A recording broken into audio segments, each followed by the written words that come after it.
India's young demographic is often invoked to proclaim its superpower potential. 65% जनसंख्या जिस देश के पास 35 साल से कम उम्र की हो, वो देश अपनी युवा शक्ति के द्वारा क्या कुछ नहीं कर सकता. But what about its exploding elderly population?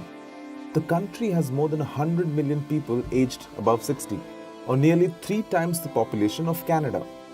Between 2000 and 2050, the population of 60 to 80-year-olds is projected to grow by 326%. The 80 and above demographic will grow by 700%, against an overall growth of 55%.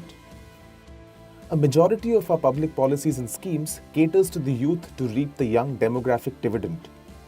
But a fast-growing elderly population could negate those gains as the working population shrinks and healthcare services take on the extra load.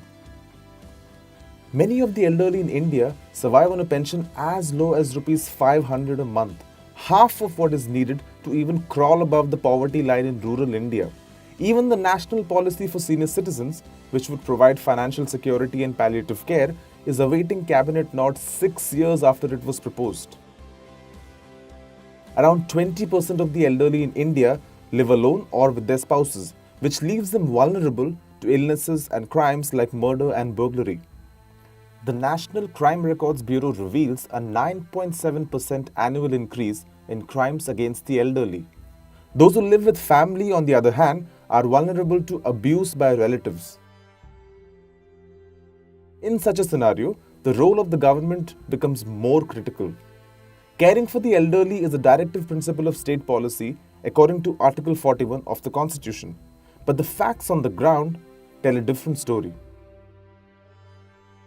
Between 2012 and 2016, the centre released just Rs 47 crore towards the running of old age homes. Many such old age home projects are now being discontinued. Experts claim the government needs to create new models to keep the senior citizens productive, perhaps on the lines of an employment exchange for the elderly.